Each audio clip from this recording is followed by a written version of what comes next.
کفر ٹوٹا خدا خدا کر کے پی آئی اے کو براہ راست امریکہ کے لیے اڑان کا پروانہ مل گیا۔ ترجمان پی آئی اے کا کہنا ہے کہ پاکستان سے ابتدا میں نیو یارک کے لیے ہفتے میں 3 پروازیں چلائی جائیں گی، جن کی تعداد میں بتدریج اضافہ کر دیا جائے گا۔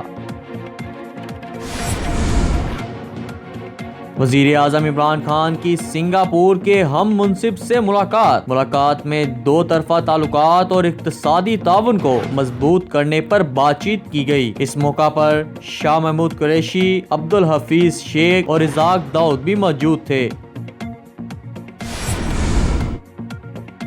آصف زرداری کے گرد گھیرا مزید تنگ ہونے لگا۔ میگا منی لانڈرنگ کیس کا ایک اور ملزم وعدہ معاف گواہ بن گیا۔ عدالت نے سابق صدر سمیت دیگر ملزمان پر فرد جرم کی کارروائی مؤخر کرتے ہوئے آئندہ سماعت پر نیب کو انور مجید کو ایئر ایمبولینس کے ذریعے عدالت لانے کی ہدایت کی اور کیس کی سماعت 11 فروری تک ملتوی کر دی۔